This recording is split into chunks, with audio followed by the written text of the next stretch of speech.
Hey guys, it's Marko again, with another Arcane Mage guide. This time it's going to be a big guide, since I believe that Necrolords are the best Covenant for Arcane, and if you're looking to play Arcane Mage, you should really try out Necrolords, due to their overall power in Mythic Plus and the raid. Other Covenants for Arcane Mages are also great. Kyrians are lovely, but they are relying a lot on Arcane Barrage criticals. They're easier to play, but I choose Necrolords to be my pick for Arcane Mages, because Kyrians aren't really the greatest of Covenants for other specs. But just for the Arcane, I'd rank them at the same level as Necrolords. And I will make a guide for them in a few weeks, so keep an eye on that. Ventirs are super good on solo targets, but once you get to more targets, they drop off. They're also easy to play, since their Covenant ability creates clear casts, so you don't need to worry about fishing for procs. Night Fae Boys are okayish. In solo target fights they're not the best, but they're very good at AoE. So overall you won't miss with a single Covenant pick, and I already covered how to play Ventir properly. More guides are to come. Also, I intended for this guide to be kinda noob friendly, so first I will start with Arcane Mage basics and gradually come to the juicy parts.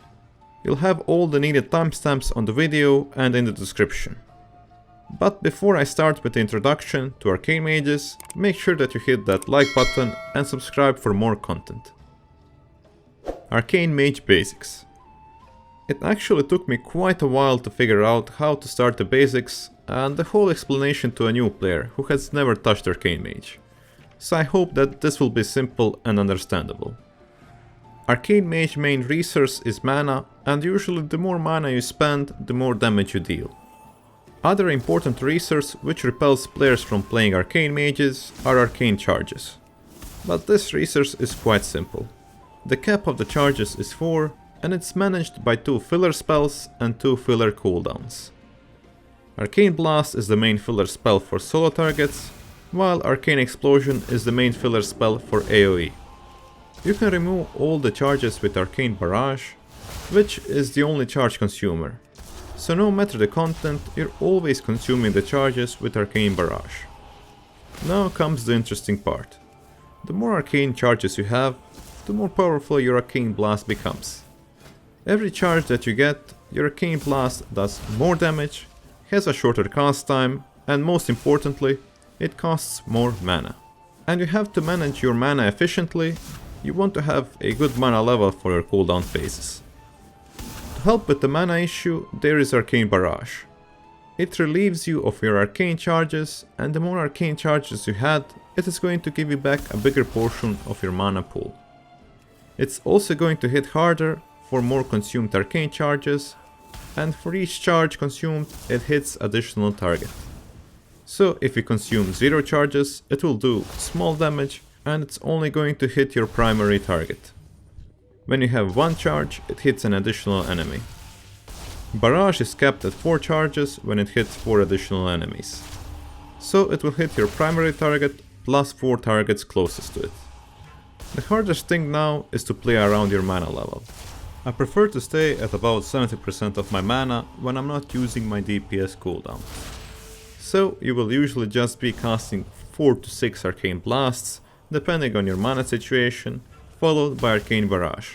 Solo target situations are tricky for Arcane Mages, and I personally think that they are the hardest mage spec for solo targets, but they are super easy for AoE. Unlike Arcane Blast, which gets stronger with more charges, in AoE Arcane Explosion always hits the same, no matter the amount of charges.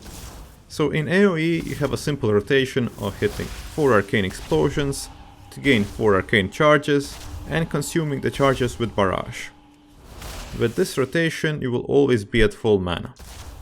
Talking about mana, Arcane Mages have a passive which has 1% chance to grant you clear casting for each 250 mana spent. Clear casting makes your next Arcane Missiles or Arcane Explosion to be casted without the mana cost. Clear casting procs stack to up to 3 stacks, so you don't have to worry about instantly using the proc. It is the best to use this proc on Arcane Missiles in solo target situations, which do a good amount of damage, but they usually cost a great deal of mana. Otherwise, in AoE packs, so with 4 mobs or more, you want to use clear casting on Arcane Explosion. Now, when you know the basics, let's go over the Arcane Mage cooldowns. There is quite a bit of cooldowns, and I will start with the shortest ones. Arcane Orb. This is a filler spell on a 20 seconds cooldown. It fills 1 arcane charge instantly, and it will give you additional charges for each target hit. And there is no cap at the amount of charges. You will be using this to gain charges at solo target fights after using Arcane Barrage. In AoE situations, it's super good for small burst windows. You will cast Arcane Barrage at 4 arcane charges, followed by an Arcane Orb. And that orb fills you to 4 charges instantly, and you will then just cast another Arcane Barrage. A Rune of Power, 45 seconds cooldown. This is a damage cooldown, and it flat off increases your spell damage while you are in it. This is an important ability, and while you are in it, you should just be spamming Arcane Blasts with 4 arcane charges, for the maximum damage and maximum mana burn. It is great to pair Rune of Power together with Touch of the Magi, which is another 45 seconds cooldown, which instantly generates 4 arcane charges, and it basically remembers all the damage you do to the target for the next 8 seconds.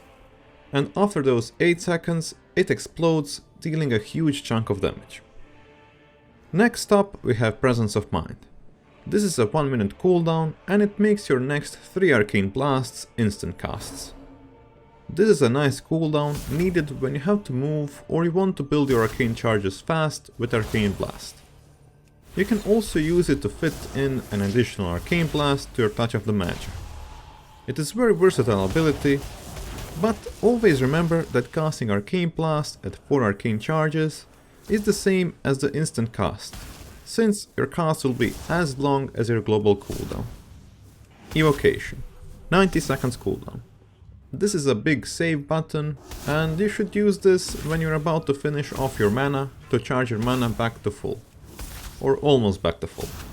Ideally, you will use this after you finish with all your big cooldowns. Lastly, but not least, we have the Arcane Power. This is the strongest arcane cooldown.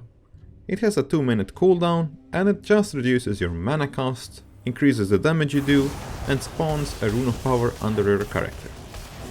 You should always pair Touch of the Magi together with this. Arcane Mages are similar to their Fire Brothers. They're relying on their cooldowns to dish out some serious damage. But unlike Fire Mages, they got 2 burst phases, Big Burst and Small Burst. Now let's try to fuse all the things together in one big pile of arcane magic. And that big pile is divided in 4 phases. Big Burn phase, Mana Saving phase, Preparation phase, and Small Burn phase. You can have different names for these phases, so don't worry about the names. Your average fight should go like this: Big Burn, Mana Saving, Preparation, Small Burn, Mana Saving, Preparation, Big Burn. In your first Big Burn phase, you're using Rune of Power first, followed by spamming Arcane Blasts in order to get clear casts for Arcane Power cooldown. As soon as your Rune of Power is done, or you're just under 40% mana, use your Touch of the Magi plus Arcane Power. After your Arcane Power is done, you will be at around 10ish, 20ish% mana. Just finish off your mana completely, and regen mana back up with Evocation, which signals the Mana Saving phase, which only lasts shortly. Here you want to keep yourself at around 80% mana. In Preparation phase, you're pressing more Arcane Blasts in order to get clear casts for the mini burst phase. Next Burn phase is composed of Rune of Power and Touch of the Magi. And as soon as your Rune of Power is over, you're starting to save your mana again. You're now saving your mana for a bit of a long time, up until when your Arcane Power is close to come on cooldown. Then again, you kick yourself in Preparation phase in order to get clear cast procs for your next Big Burn phase. And you're just rotating around these phases. After we're done with the basics, it's finally time for talents. I'll just show my talents, talk about the talents I picked, and discuss interesting talent options. But sadly, there isn't really a lot of interesting talent options. So row 1. Amplification is always a go-to talent. It's great. It increases the power of your clear-casted arcane missiles, which are the biggest damage output on solo targets. Second row. Slipstream talent is almost a must for me. Arcane Mages lack movement, and having to move in our burst phase will kill us. And using this talent, you can move freely while casting clear-casted missiles. And evocation, and that means a lot to us, since our burst phase contains a lot of arcane missile spamming. Shimmer is an okay thing to take as well, but the shimmer has a fixed distance, and it's unusable in your burst phase, since you will leave your rune of power. And that's why I value Slipstream a bit more. Third row, you definitely want to go with Rune of Power, since it makes Arcane Mages arcane. Fourth talent row. Arcane Echo is the best for 1 and 2 target fights, and for 3+ targets, Resonance becomes the best one. So pick the talent depending on the situation. Fifth talent row. I always go for Chrono Shift. In AoE situations, you will constantly have 50% more move speed, and the enemies will be slowed by 50%. Sixth row is also a no-brainer. Arcane Orb is super good in bursty AoE situations, and it's useful in solo target fights. While Reverberate is only usable in heavy AoE situations. Last 7th row, Overpowered, still remains overpowered, and you basically want to take this in all situations. Conduits and Soulbinds. This topic is super easy for the Arcane Mages. There is only one and only Soulbind option, and that's Zemani, with his Lead by Example, which suits Arcane Burst superbly. You will be missing out if you don't choose her. But second option is Bonesmith. For Conduits, you really want to take double potency Conduits in all situations. Magi's Brand is the best performing Conduit of all, and second best performing Conduit is Arcane Prodigy. This is especially true for Necrolords and Ventier, since this will make the cooldown of Arcane Power much lower and it will line up with Mirrors of Torment and Deathborn. For the stats, you ideally want to all-in critical strike chance and mastery for solo targets. Haste gets slightly better than mastery in AoE situations. Overall, the reason why you don't want too much haste is that with more haste you're burning through your mana a lot faster, and mastery and critical are just a pure DPS burst upgrade. Versatility is the least popular stat, since mastery basically does the same thing as versatility, but better. Also, mastery increases your max mana and mana regen, which is also great. Legendary powers. Both Frost and Arcane are gifted with more viable legendary powers, which makes them a bit hard to swap to, due to big soul ash investment. There are 3 viable legendaries for Arcane Mages, which are Arcane Infinity, Arcane Bombardment, and Temporal Warp. Temporal Warp is the go-to legendary for solo targets and 2-target cleave fights, with an exception when you have to save Time Warp for the last phase of the boss and it's a long boss fight. In those cases, you should go with Arcane Harmony, which is good at solo targets, super good on cleave and AoE. Lastly, we have Arcane Bombardment, and that legendary is also super good in AoE situations, so you will definitely see some Arcane Mages preferring different legendaries. Some prefer Arcane Harmony for AoE, and some prefer Bombardment. I personally got used to Bombardment, since that was the first legendary that I crafted in this expansion. Another niche situation in which you can use Arcane Bombardment is when you require a lot of execute. When the last boss phase is super hard, like in Sardenatrius, or with adds on Stone Legion generals, which require to be bursted down after 30% HP. So overall, it's a very useful legendary. And that all just brings us to the question, well, how to DPS properly in all kinds of situations with different legendaries. Well, now I'm about to show you guys how you do it. So strap your steed belts and observe.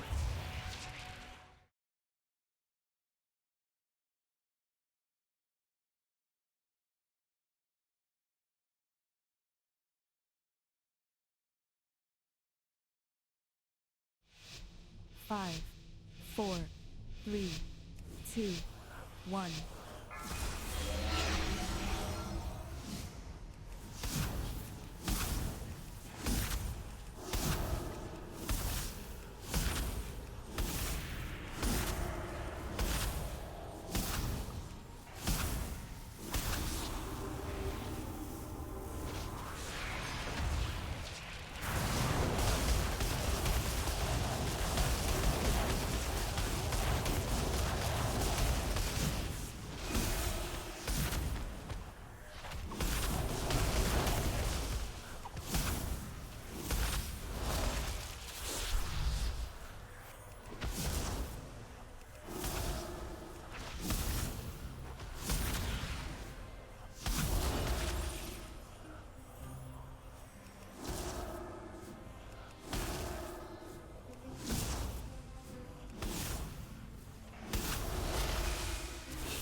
Four, three, two, one.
4, 3, 2, 1.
Three, two, one.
Three, two, one.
4, 3, 2, 1.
Four, three, two, one.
4, 3, 2, 1.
Five, 4, 3, 2, 1.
Verdict.